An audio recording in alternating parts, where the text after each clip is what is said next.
After 10 hours of driving in the snow with my arthritis to celebrate Christmas with my daughter, I came to the door and heard, "I hope he doesn't make it." They laughed, mocking my sacrifices instead of a warm welcome that it was a heartbreaking betrayal. I quietly closed the door and left, and then a real storm began. What happened next changed their lives forever. They will never forget it. Before we continue, please subscribe to the channel and let us know where you are listening in the comments. My fingers stiff from arthritis and cold fumbled with the doorknob. 10 hours of driving through Michigan, snow white knuckling the steering wheel while my joints screamed with every mile. The gift bags in my back seat had shifted during the treacherous drive, wrapping paper crinkling like broken promises.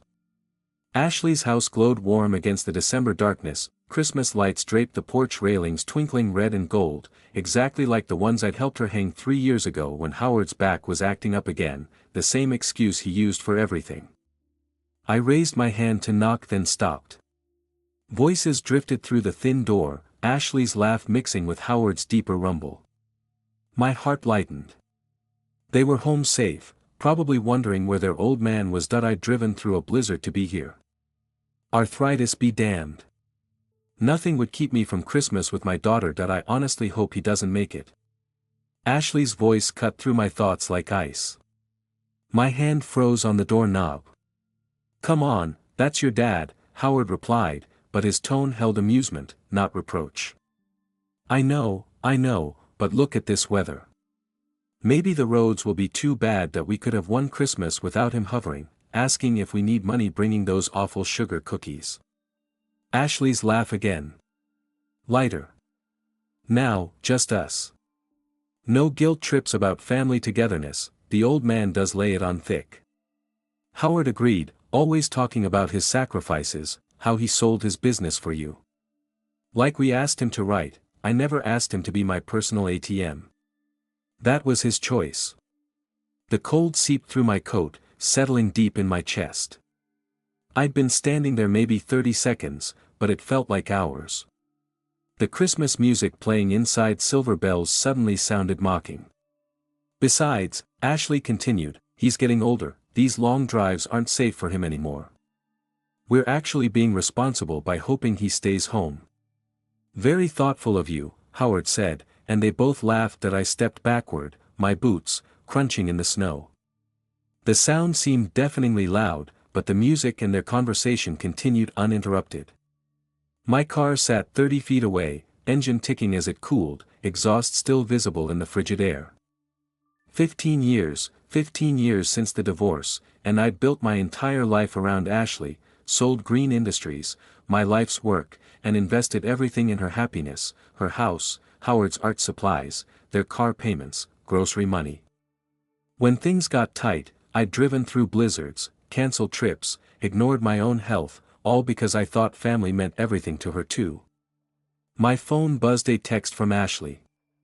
"Drive safe if you're coming, Dad. Weather looks rough." I stared at the screen, then at the warm windows where shadows moved behind drawn curtains. She'd sent this while laughing about hoping I wouldn't make it, while discussing my guilt trips and calling my homemade cookies awful. The gifts in my back seat suddenly felt like mockeries, expensive scarves for Ashley, art books for Howard that cost more than most people's car payments. I'd agonized over every purchase, wanting to show them how much they meant to me. How much had I given them over the years? 200,000. 3 that I'd stopped counting after Ashley's wedding, when I'd paid for everything because Howard's family couldn't contribute much. I'd been honored to do it, honored to walk my daughter down the aisle to provide for her new family. I reached for my car door handle, metal biting cold even through my gloves. The arthritis in my knees protested as I lowered myself into the driver's seat, but I barely noticed something had shifted inside my chest, something colder than the December air.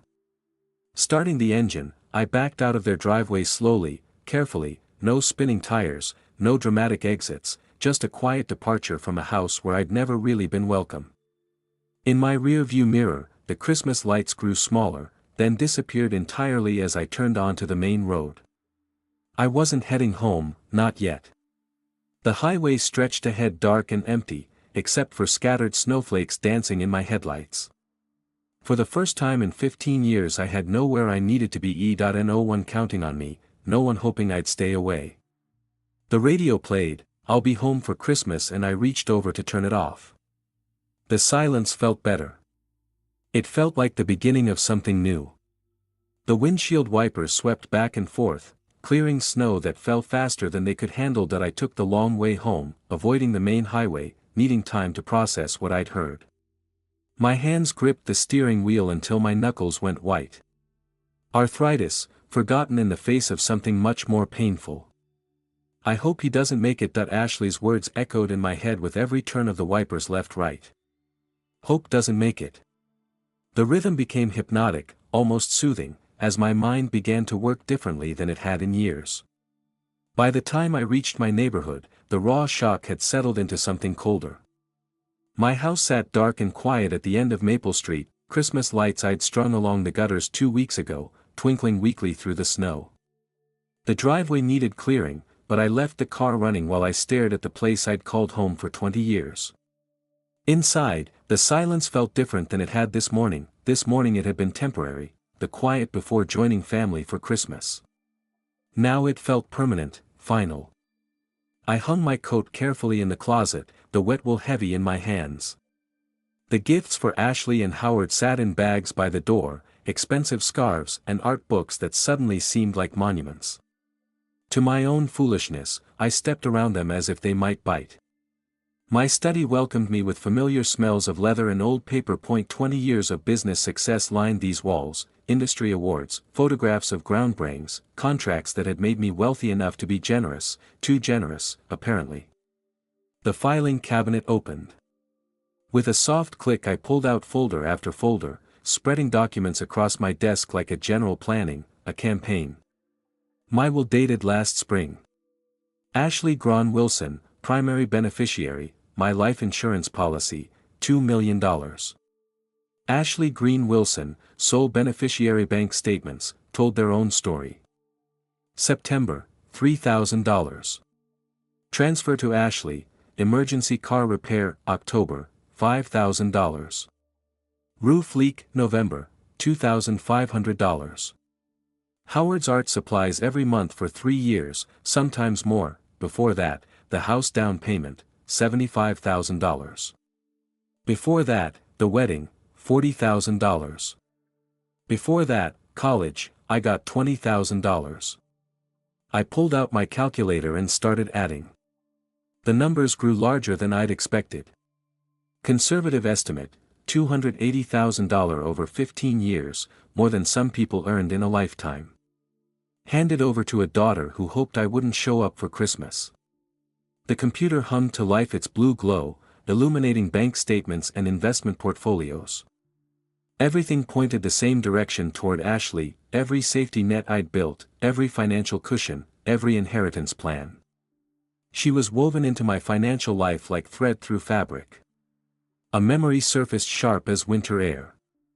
Ashley at 22, crying in my kitchen after graduation. "Dad, I don't know how I'll ever pay back student loans. My degree is useless." That I'd handed her a check for the full amount the next day. "Don't worry about it, sweetheart. That's what fathers are for." Another memory, Ashley at 28. Howard fidgeting beside her in my living room. "Dad, we found this perfect house, but the down payment." I transferred the money before they finished asking. And another Ashley last month, voice tight over the phone. "Howard's having trouble finding buyers for his paintings, were a little short." This month, another transfer. Another hope that this time they'd get on their feet. They never intended to get on their feet, why would they? When standing was so much effort, I leaned back in my chair, fingers steepled, watching snow fall past my window. For the first time in years, my mind felt sharp in a way it hadn't since selling Green Industries strategic calculating. This was a problem to be solved, not an emotion to be suffered. Ashley wanted me gone from Christmas. Maybe she wanted me gone permanently. The question was, how gone did she really want me to be? My lawyer's contact information glowed on the phone screen. Richard Morrison, estate planning specialist. We'd worked together for years, updating wills, managing trusts, ensuring Ashley's future security.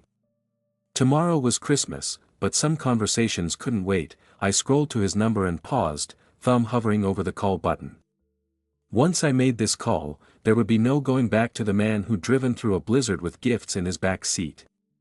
That man was gone anyway. Christmas morning arrived with unusual quiet, no excited calls from Ashley, no hurried plans to coordinate gift exchanges.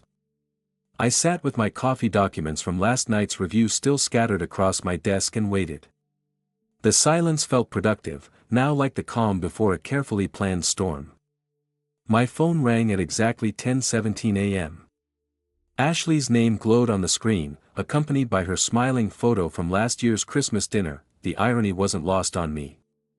I let it ring 3 times before answering, just long enough to sound tired. Dad. Her voice carried the perfect note of concern, but I could hear the rehearsed quality underneath. We were so worried when you didn't show up last night. Are you okay? I paused, letting her worry build. I'm sorry, sweetheart, I should have called sooner, but I lowered my voice, adding just the right tremor. I had an accident. What are you hurt? The alarm in her voice sounded genuine, though I noticed she didn't ask if I needed her to come over ice on Miller Road. You know that curve by the old church? My car slid right into the guardrail. I described it calmly, like someone still processing shock. Nothing serious, but they wanted to keep me at the hospital overnight for observation. Mild concussion, they said. Oh, my goodness, Ashley's exclamation felt theatrical. Dad, why didn't you call us? We could have come to the hospital. I didn't want to ruin your Christmas Eve. Besides, I was pretty out of it. I heard Howard's voice in the background, though I couldn't make out the words. The doctor said I was lucky, could have been much worse. Is Howard there? I asked, though I already knew the answer. Yes, he's right here. We're both so relieved. You're okay. The speed of her response betrayed her eagerness to include Howard in the conversation. To share the burden of pretending to care. Howard's voice came through, probably on speakerphone. Now, earnest man, that's terrible. Is your car totaled? Interesting. His first question was about the car, not my well-being. It's drivable, but there's some damage to the front end. I'll have to get it looked at after the holidays. Well, the important thing is you're safe. Ashley jumped back in. Are you sure you're okay? Do you need anything? We could bring you some food or no? No, I'm fine, just tired. I let my voice trail off slightly. I think I just need to rest today. Maybe we can reschedule Christmas dinner for next week. The pause that followed lasted exactly 3 seconds too long. Of course, Dad, whatever you need, your health is the most important thing. Howard and I were just saying how weird it felt without you here last night. She continued, but her tone had lightened considerably, relief poorly disguised as continued concern. But now we understand why you should definitely rest. I will. I'm sorry, I worried you both. Don't apologize, these things happen. Winter driving is so dangerous. Howard's voice carried that false heartiness people use when they're uncomfortable. The main thing is you're okay, we'll check on you in a few days. Ashley added, make sure you're feeling better, and Dad, please be more careful driving, we can't lose you. After I hung up, I sat back in my chair and smiled. For the first time in 24 hours they had passed their test perfectly. The relief in their voices when I'd suggested postponing Christmas dinner was unmistakable. Howard's immediate concern about the car rather than my injuries. Ashley's quick acceptance of my story without pushing for details or offering to visit. Most telling of all was their eagerness to end the conversation once they had established I was fine. No lingering questions about my condition, no insistence on coming over to check on me personally, just relief that their Christmas hadn't been disrupted and I wasn't expecting them to actually care. I pulled out a notepad and wrote down their exact responses. The pauses, the tone changes, evidence of their true nature, though I hardly needed more proof. Still, it felt good to document their callousness in black ink. The beauty of my fabricated accident was its simplicity. Miller Road really was treacherous in winter. The old church was a familiar landmark and everyone knew how dangerous ice could be. If they ever tried to verify my story, they'd find it perfectly plausible. More importantly, it established a pattern I could use. Later I picked up my phone again and scrolled through my contacts until I found what I was looking for. Richard Morrison, my lawyer, had given me his personal number years ago for emergencies. This qualified. The week after New Year moved slowly each day, strengthening my resolve. I'd spent hours planning, researching, making lists of assets and legal requirements. Today, I would take the first real step toward showing Ashley exactly what her words on Christmas Eve were worth.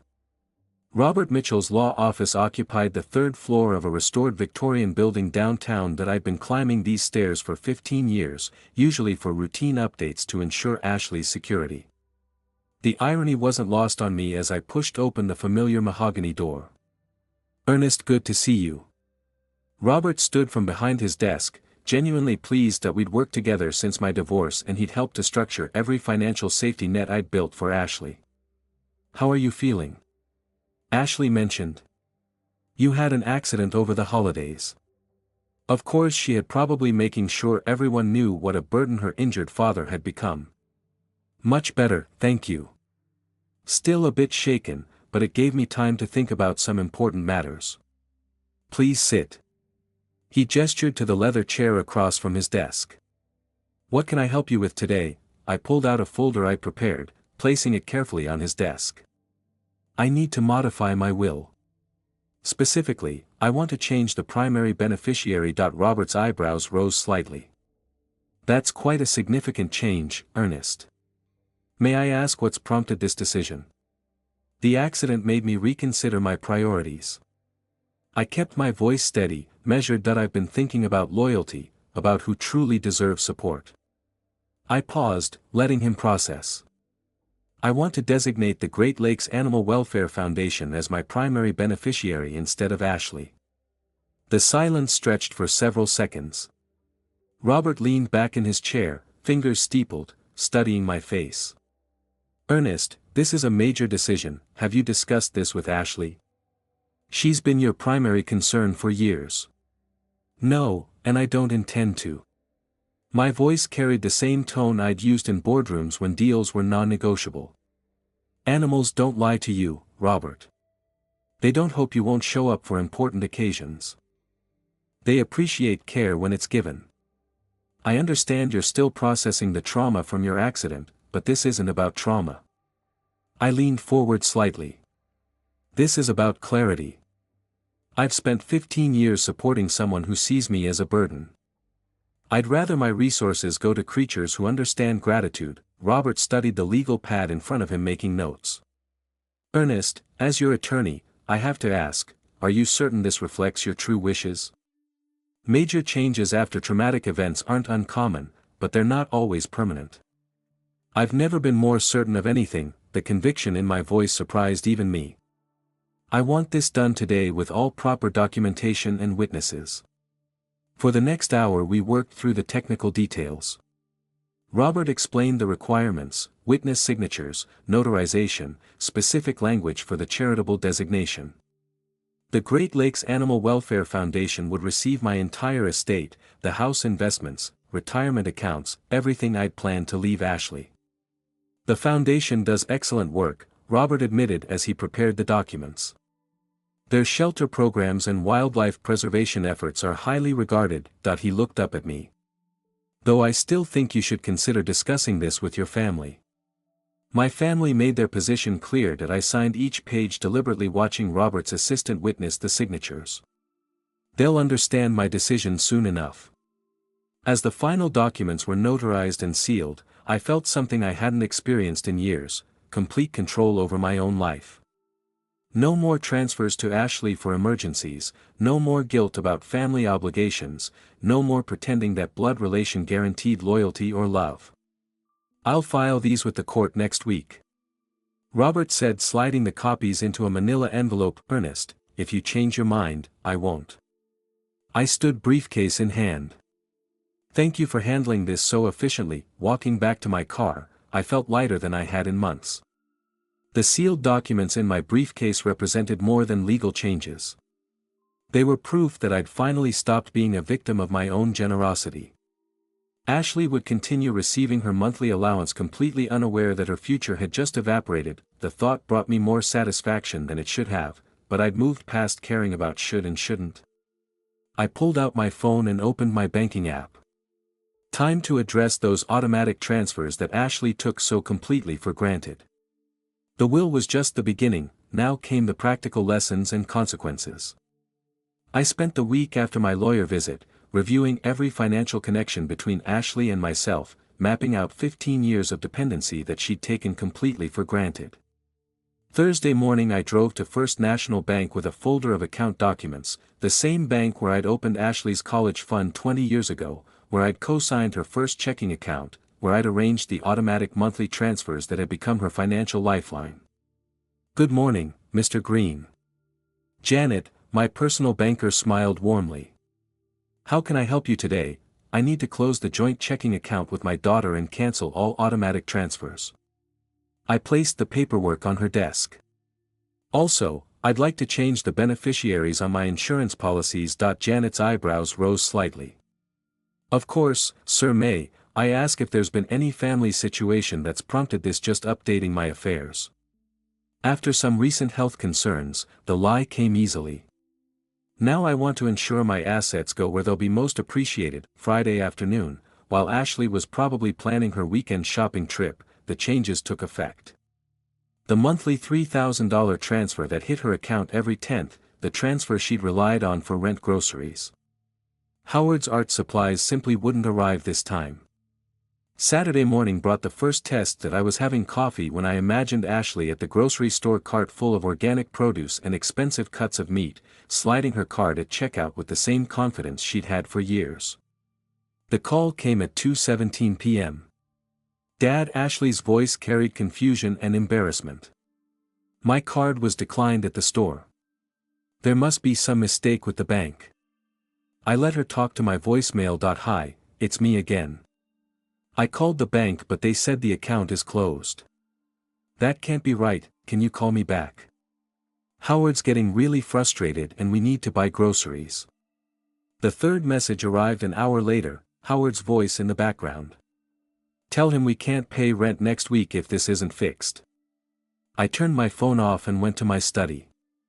From my window I could see 3 houses down the street where Christmas lights still twinkled, families inside probably gathered around dinner tables, children complaining about homework, normal problems of normal people who didn't hope their parents wouldn't show up for holidays. By evening, Ashley had left 7 messages. The progression was fascinating: confusion, then concern, then barely controlled panic. As the reality of their situation became clear, Howard's voice grew more prominent in the background, with each call, his tone shifting from annoyance to accusation. "Ashley, this is your fault. Somehow you must have said something to set him off.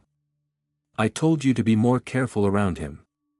Sunday brought 11 more calls that I listened to each voicemail with the same methodical attention I'd once given to quarterly reports. Ashley's voice grew thinner, more desperate.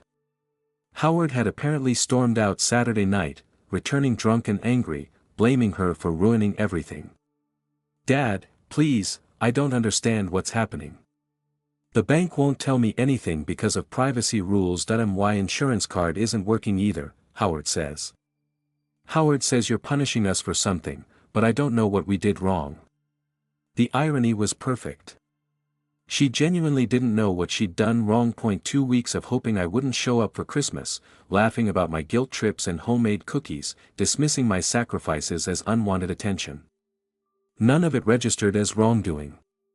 In her mind, Monday morning's message carried a new note of desperation. "Dad, I'm coming over. We need to talk about this face to face. I'll be there around noon." I looked at my phone, then at the calendar. Perfect timing. I had been patient, long enough, methodical enough. Now it was time for the conversation that would complete Ashley's education about consequences. But first I had one more call to make. Financial pressure was just the beginning. Now came the consequences. For years of cutting corners, I'd watched Howard sell his paintings at weekend markets for 3 years, always cash only, always stuffing bills into his jacket pocket. With that smug smile that said, he was smarter than the system. Tuesday morning I drove to the public library downtown. Their computers offered complete anonymity, no login required, no tracking cookies, just clean access to official websites, the IRS whistleblower office page, loaded with bureaucratic efficiency, offering forms for reporting tax fraud and undeclared income. The anonymous tip submission was remarkably simple. Howard Wilson, 1247, Maple Street, unreported cash income from art sales at Detroit Farmers Market and Ferndale Art Fair, estimated annual unreported income $15,000, $20,000 that I provided specific dates. I'd seen him working the markets, always returning home with thick envelopes of cash that never appeared on any tax return. Wednesday brought the second phase. From the same computer I updated Ashley and Howard's creditors about their changed financial circumstances, no longer supported by a family member, recent loss of cosigner support. Updated risk assessment recommended, the language was clinical, professional, devastating. Thursday's mail delivery must have been educational. I drove past their house that evening, slowly, carefully, like any neighbor, and saw Howard's car in the driveway, Ashley's silhouette pacing past the living room window. The body language was unmistakable. Crisis mode, activated Friday morning, brought the confirmation I'd been waiting for. Ashley's voicemail arrived at 7:23 a.m. Her voice thin and strained. "Dad, something terrible is happening. The IRS wants to audit Howard's taxes. They're asking about unreported income. How could they know about his art sales? And the credit card companies are demanding payment in full, please call me back. We need help." Howard's voice rumbled in the background. "Tell him this started right after he cut us off. That's not a coincidence." Their first spark of awareness, excellent. The next voicemail 3 hours later carried a different tone. "Dad, we drove to your house but you didn't answer, your car was there. Are you avoiding us? We need to talk about what's happening, Howard thinks. Howard thinks someone is targeting us specifically." Saturday's crisis escalated beautifully. Ashley left 4 messages throughout the day, each more desperate than the last. Howard had apparently spent Friday night calculating potential penalties and interest on unreported income. The numbers were sobering: $15,000 in unpaid taxes, plus penalties, plus interest, plus legal fees. If prosecuted, Dad, Howard says we could owe $40,000. We don't have that kind of money. We don't have any money. The mortgage company wants updated financial statements, our credit cards are frozen. How did everything go wrong so fast? By Sunday, paranoia had blossomed into full suspicion. Howard's voice dominated the latest message. "Ernest, if you're listening to this, we know you're behind this somehow. Nobody else knew about my cash sales. Nobody else had access to our financial information that you're trying to destroy us." Ashley's voice interrupted, "Howard. That's crazy, Dad wouldn't." But even she sounded uncertain. Now the evolution was perfect, from confusion to panic, to suspicion, to the beginning of understanding. They still couldn't prove anything, still couldn't contact me directly, but they were starting to grasp the scope of their situation. Sunday evening brought my favorite message, yet Ashley's voice was steady. Now, past panic into something colder. "Dad, I don't know what we did to deserve this, but we get it. Now you're punishing us, Howard's right. This isn't coincidence that we need to meet face to face and settle this. Whatever we did wrong, we'll fix it. But you can't just destroy our lives and not even tell us why." I saved that message. Played it twice more. The shift from entitled victim to supplicant was exactly what I'd been working toward now. They understood power dynamics, understood consequences, understood that their comfortable life had been entirely dependent on my goodwill. Monday morning would bring the next phase of their education. Financial ruin was just the foundation. Now came the lesson about how quickly a community can turn against you when the right information reaches the right people. I'd spent 15 years observing Ashley's social networks, her salon colleagues, the neighborhood book club, the weekend farmers market where Howard peddled his amateur paintings. Thursday morning found me back at the public library creating email accounts with carefully chosen names: Patricia, concerned neighbor, Maple Street, resident business watch. Each profile required a different computer session, a different backstory, a different voice. The librarian probably thought I was researching genealogy. The first wave targeted Ashley's workplace, a concerned client email to salon management that I'm worried about Ashley's personal situation affecting her work quality. She seems distracted lately and there are rumors about financial troubles. Just thought you should know, professional caring devastating. By Friday, the neighborhood phase began. Anonymous posts to the local Facebook group. Has anyone else noticed all the official mail going to the Wilson house? Hope they're not having the kind of problems that affect property values. The responses started within hours, neighbors suddenly remembering unusual details, speculating about late-night arguments, noting how their car had been repossessed last month. Saturday brought the beauty salon consequences. Ashley called my voicemail at 2 p.m. Her voice tight, with confusion. Dad, something weird is happening at work. 3 clients canceled today and Sarah asked if I was going through something. How does everyone know about our problems? We haven't told anyone anything. The neighborhood effects manifested Sunday. I drove past their house that evening and saw Ashley getting mail. Mrs. Henderson from next door, who chatted with Ashley for years, walked directly inside when she saw her approaching. The message was unmistakable. Pariah status activated. Monday's salon dynamics shifted dramatically. Ashley's manager pulled her aside. I knew because she left another voicemail. Dad, Linda wants to discuss my future with the salon. She says clients are expressing concerns about my personal situation affecting the business atmosphere. I don't understand how this happened so fast. Howard's anger reached new levels. His voice dominated Tuesday's message. This is coordinated earnest, as someone spreading information about us systematically. Ashley lost 3 more clients today and the farmers market coordinator asked if I needed to take a break from selling. Who else knows about our tax problems? Wednesday brought the isolation Ashley had never experienced in her adult life. Dad, no one will talk to me.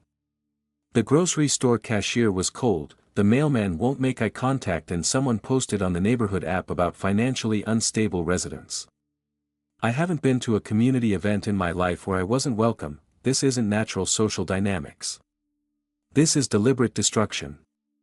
Thursday's breaking point arrived with surgical precision. Ashley's salon manager terminated her employment officially for client retention concerns, but everyone understood the real reason. Her voicemail that evening was barely controlled. Dad, I lost my job. Linda said the salon's reputation was being affected by my personal circumstances. Howard's talking about leaving Detroit, maybe staying with his brother in Cleveland until this blows over. The beauty of social pressure was its apparent organic nature. Each person who avoided Ashley felt they were making an individual choice based on reasonable concerns. The accumulation felt like natural community response rather than orchestrated campaign.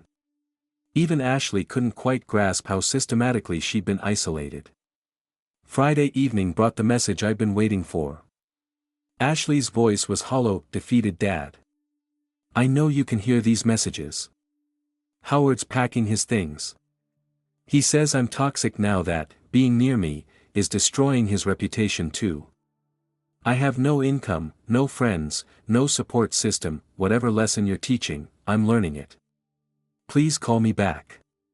But Howard's voice cut in angry and desperate. Ernest, you win. Okay, we get it. We're powerless without you, but this goes beyond punishment. This is systematic destruction of everything we've built. If you want to talk terms, we're ready to listen. Terms. Finally, they understood this was a negotiation, not a tantrum. Saturday morning would be perfect timing for our first direct conversation in a month. I watched their car pull into my driveway and felt only cold satisfaction. A month of careful planning had led to this moment.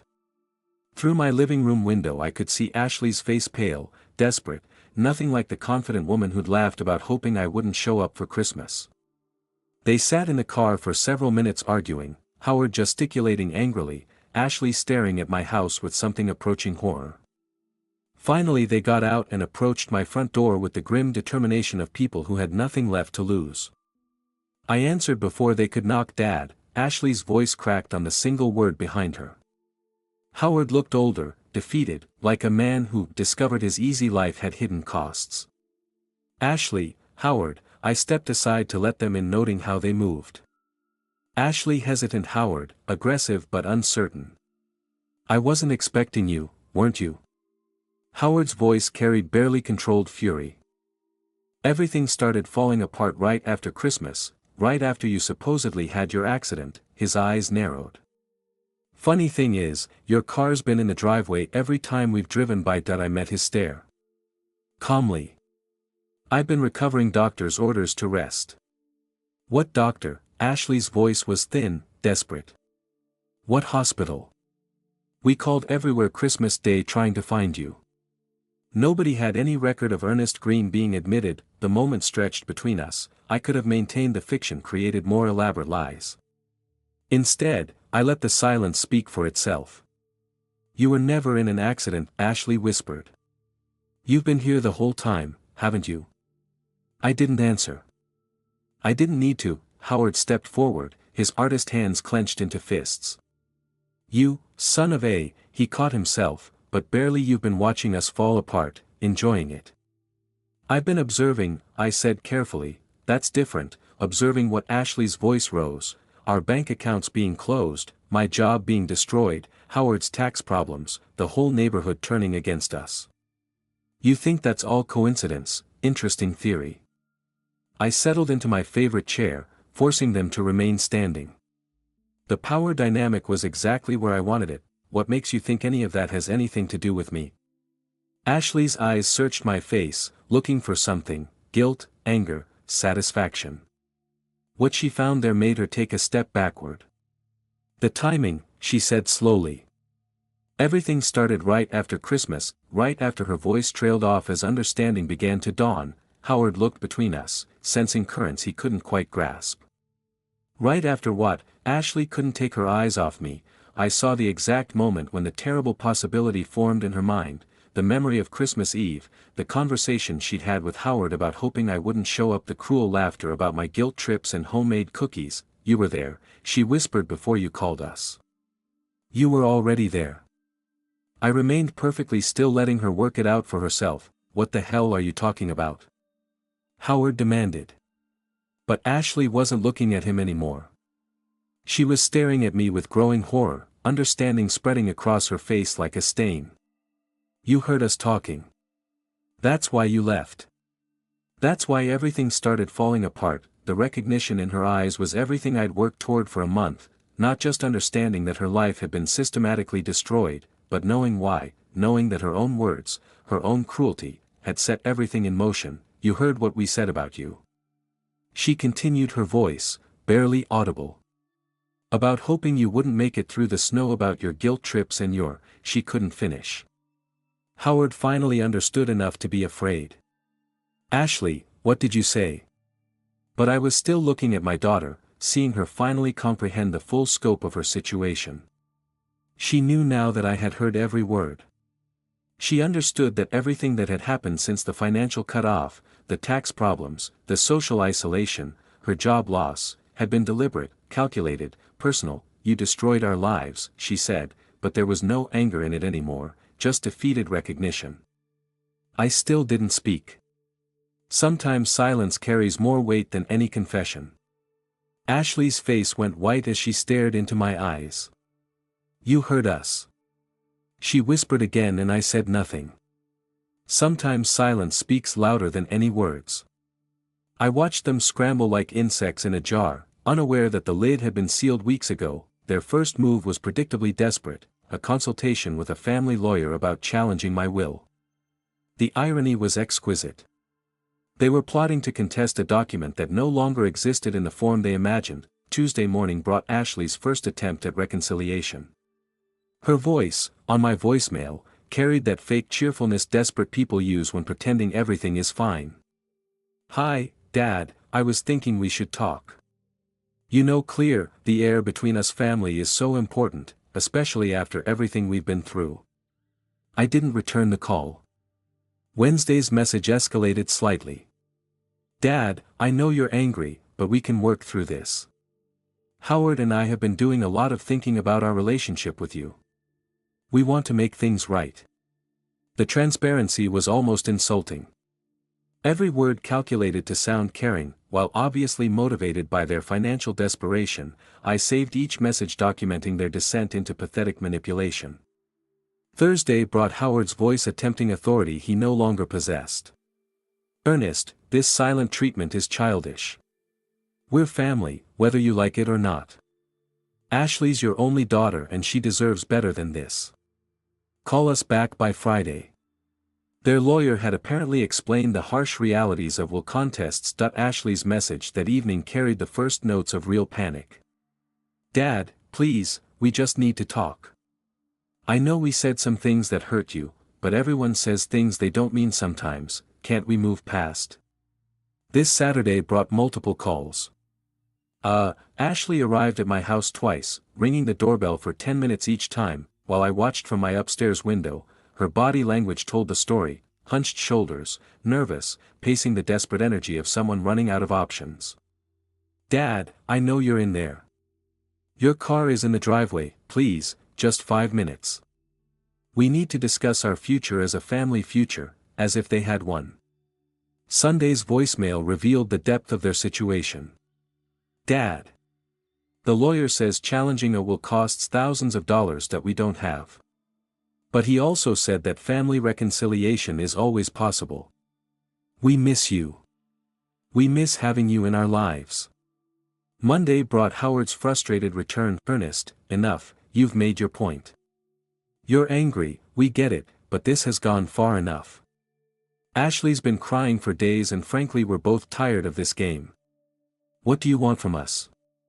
What I wanted. They could never give back the Christmas. I'd driven through a blizzard to share the years of believing their gratitude was genuine, the father-daughter relationship that had been the center of my life for 15 years. Tuesday's message was Ashley alone, her voice thin and breaking. "Dad, please, Howard's talking about leaving Michigan entirely, says there's nothing left for us here. I don't want to lose both of you. I know I messed up, but there has to be a way to fix this." The beauty of their desperation was how it stripped away all pretense. No more casual conversations about art supplies or grocery money. No more comfortable assumption that I'd always be there with my checkbook open. Just raw need. Naked and embarrassing. Wednesday brought their most pathetic attempt. Yet Ashley appeared at my door with Howard lurking behind her, both dressed in their most respectable clothes, trying to look like responsible adults worth reconciling with. I opened the door but didn't invite them in. "Dad." Ashley's smile was so forced it looked painful. "We brought you something." She held up, a small wrapped package, probably something cheap from the drugstore. A token gesture to grease the wheels of reconciliation. "I don't need anything from you," I said quietly. "We know you're upset." Howard jumped in, "But Ashley's your daughter, that has to count for something." I looked at Ashley, seeing, not the confident woman who'd laughed about hoping I wouldn't show up for Christmas, but a desperate person clinging to the last relationship that might save her from complete ruin. "You're right," I said. "Finally, it does count for something." Their faces lit up with hope. "It counts for exactly what it meant to you on Christmas Eve." And I closed the door. Homelessness would teach them what real dependence meant. I made one anonymous call to their landlord Tuesday morning, a simple conversation about late payments and creditworthiness. By Thursday, the eviction notice had arrived at their door. I watched Ashley through my kitchen window as she walked to the mailbox that morning. Her movements had changed over the past month, less confident, more hunched, like someone who'd learned to expect bad news.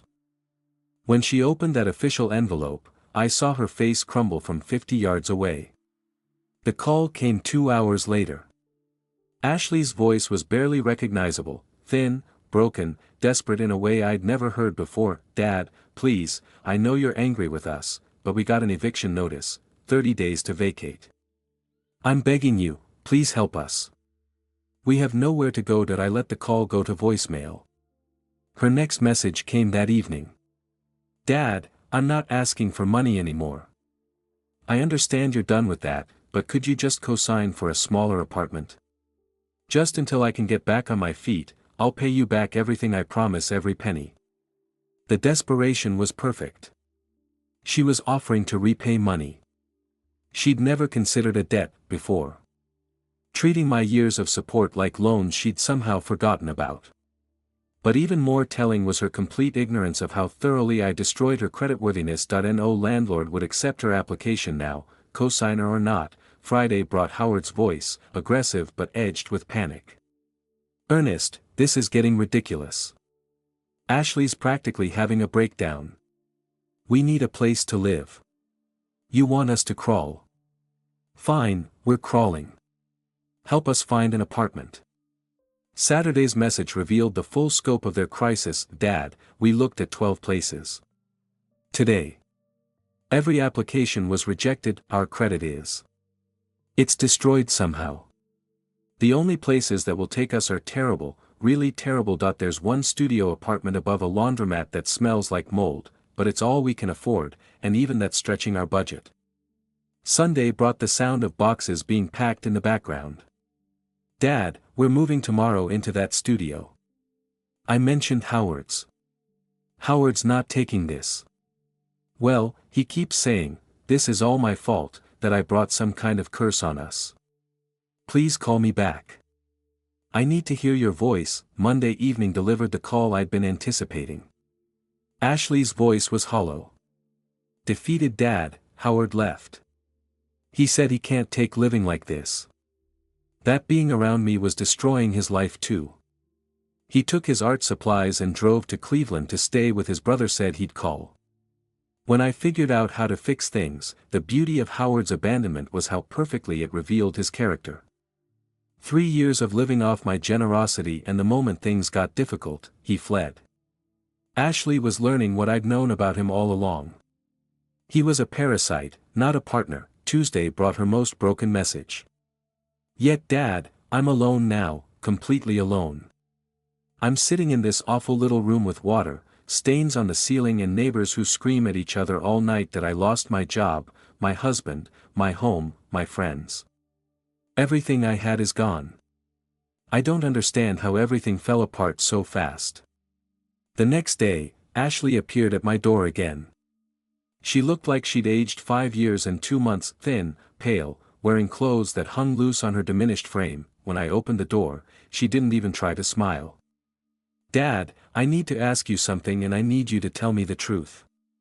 I waited. Are you ever going to forgive me?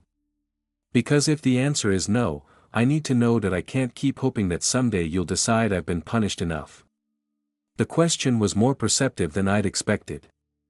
She was finally beginning to understand that this wasn't a temporary tantrum, but a permanent change in our relationship. Forgiveness has to be earned. That I said carefully. How? Her voice was barely a whisper. Tell me how, and I'll do it. That I looked at her standing on my doorstep, homeless, abandoned, isolated, desperate, and felt no sympathy whatsoever. She still didn't understand that some words, once spoken, could never be taken back. Some laughter once heard, changed everything forever. That's something you'll have to figure out yourself, I said, and closed the door. The next morning would bring her the lesson she'd never expected. When I saw Ashley walking up my driveway, broken and desperate, I knew the moment for my final lesson had arrived. She moved like someone who'd learned that hope was dangerous, her shoulders hunched against more than just the February cold. I opened the door before she could knock. She looked like she'd aged a decade in 2 months, hollow-eyed, thin, wearing the same jacket I'd seen her in 3 days ago. Howard's abandonment had left its mark in ways that went deeper than simple loneliness. Dad, her voice was barely a whisper. Please, I need to talk to you. I stepped aside and let her in. She stood in my entryway like a refugee, uncertain and grateful for even this small mercy. I know I don't deserve anything from you. She began, her words rushing together. That I know I've been a terrible daughter, selfish, ungrateful, all the things you must think about me, but I'm begging you. Please give me another chance. I led her to the living room, letting her settle into the same chair where she'd opened Christmas presents for years. The irony wasn't lost on either of us. I've lost everything, she continued. Howard's gone, my job's gone. My friends won't talk to me that I'm living in this awful place that smells like mold and has bugs crawling out of the walls. But I know I brought this on myself somehow. I just don't understand how. The performance was heartbreaking. If you didn't know what I knew, she was trying so hard to be the daughter she thought I wanted, offering contrition and promises of change, still believing that family bonds could be repaired with enough sincerity. I want to be better, she said, tears starting to fall. I want to be the daughter you deserve. I know it might take time, but maybe we could start small. Maybe I could visit once a week, help with yard work or cooking. That I just want us to be a family again. I watched her cry, feeling nothing but cold satisfaction. She still didn't understand that some words, once spoken, poisoned everything that came after. Do you remember Christmas Eve? I asked quietly. Ashley wiped her eyes. Of course, you called to say you'd been in an accident. Before that, I said. Do you remember what you and Howard were discussing before I called? Her face went pale. I could see the moment when memory began to surface, when she started to understand that this conversation was heading somewhere. She didn't want to go. I don't remember exactly. I pulled out my phone, scrolled to a file I'd labeled simply December 24th and set it on the coffee table between us. Let me refresh your memory. I pressed play. Ashley's voice filled the room, clear and unmistakable. I honestly hope he doesn't make it. Her face went white as stone. Howard's voice followed, come on, that's your dad. I know, but look at this weather. Maybe the roads will be too bad that we could have one Christmas without him hovering, asking if we need money, bringing those awful sugar cookies. The laughter that followed was like acid in the air. I watched Ashley's expression crumble as she heard her own cruel amusement. Just us. No guilt trips about family togetherness. That I let the recording play until Howard agreed. The old man does lay it on thick, always talking about his sacrifices, how he sold his business for you, like we asked him to. Then I stopped it. Ashley sat frozen, staring at the phone like it contained poison. You were there. You heard all of that. Every word, I confirmed. I was standing outside your door with Christmas gifts, listening to my daughter laugh about hoping I wouldn't survive the drive to see her dad. No, you don't understand. I understand perfectly. That I said. I understood that night and I've understood every day since. That conversation showed me exactly what our relationship meant to you, what I meant to you. Ashley was crying now. Desperate sobs that shook her whole body. Those were just words. People say things they don't mean when they're stressed. That I was tired and Howard was being difficult, and you revealed your true feelings about your father. I finished. The man who sacrificed everything for you, who built his entire life around your happiness, who drove through a blizzard because he thought you wanted him there. She tried to speak, but I continued. Everything that's happened since that night, your financial problems, the social isolation, the job loss, Howard leaving, all of it started because I finally understood what you really thought of me. Please, she whispered. Please, I'm sorry, I'm so sorry, but I wasn't finished with her education. Yet not quite 6 months have passed since that last confrontation and I have found something I never expected, peace. The Great Lakes Animal Welfare Foundation has become not only the recipient of my inheritance, it has become my purpose. 3 mornings a week, I volunteered at their shelter, feeding dogs whose tails wagged with genuine excitement when they saw me approaching. The letter arrived on Tuesday, exactly 6 months after Ashley sat in my living room listening to a recording of her own cruel words. I recognized her handwriting immediately, although it now looked more mature, more steady than the desperate scrawl I remembered from her previous attempts to contact me. That I opened it, standing in my kitchen, coffee growing cold on the counter. Dear Dad, it began. I don't expect you to respond to this letter. I'm not asking for anything, not money, not forgiveness, not reconciliation. I just wanted you to know how this year has changed me. I work at a grocery store, now 40 hours a week on my feet, dealing with difficult customers and cleaning up spills. That it's honest work, and for the first time in my life, I understand what you meant when you talked about earning something. Every paycheck feels different when you've worked for it instead of just receiving it. I live in a small apartment that I pay for myself. It's not much, but it's mine. Howard never came back from Cleveland, and honestly, I'm glad I needed to learn who I am when I'm not depending on someone else's generosity. I know about the will. Dad Robert Morrison told me when I tried to contest it last spring that he explained that you changed everything in January before any of this started. I understand now that even when I thought I had a safety net, I didn't. You were teaching me to fly without knowing it. I'm not the same person who laughed about hoping you wouldn't make it to Christmas. That woman feels like a stranger to me. Now I know I can never take back those words or the years of taking your love for granted. I just wanted you to know that your lesson worked. I learned. The letter continued for another page, describing her small apartment, her coworkers, the satisfaction she'd found in simple accomplishments. She didn't ask for contact, she didn't suggest meeting for coffee or rebuilding our relationship. She simply wanted me to know that she'd grown into someone capable of supporting herself. I read it twice, then folded it carefully and placed it in my desk drawer. I felt no urge to respond, no desire to reach out.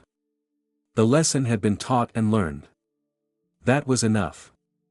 That afternoon I drove to the shelter for my regular volunteer shift. The dogs knew my car by now and I could hear their excited barking as I pulled into the parking lot. Inside, I went through the familiar routine, checking food bowls, refilling water, spending time with the animals who'd been there longest. A German Shepherd mix named Charlie had been at the shelter for 6 months, too old and scarred to attract adopters. He followed me from kennel to kennel, his graying muzzle, nudging my hand whenever I stopped moving. When I sat down to rest, he laid his massive head across my lap with complete trust. "You're a good boy, Charlie," I said. Scratching behind his ears, his tail thumped against the concrete floor with pure contentment. This was what love looked like when it wasn't bought or demanded. Charlie didn't care about my bank account or inheritance. That he didn't calculate what I could do for him or weigh the benefits of our relationship. He simply appreciated kindness when it was offered. As I prepared to leave that evening, Charlie pressed against the kennel gate watching me with those intelligent brown eyes. I'd started the paperwork to adopt him. The week before, at 63, I was finally ready to share my home with someone who understood loyalty. Walking to my car, I thought about Ashley's letter one more time. She'd learned the value of work, the dignity of independence, the difference between earning and receiving. My methods had been harsh, but the lesson had taken hold. Sometimes people needed to lose everything to discover what they were truly capable of. I had no regrets about the choices I'd made that Christmas Eve or any day, since justice wasn't always gentle, but it was always fair. If you liked this story, please like this video, subscribe to the channel and share your impressions of this story in the comments. To listen to the next story, click on the box on the left.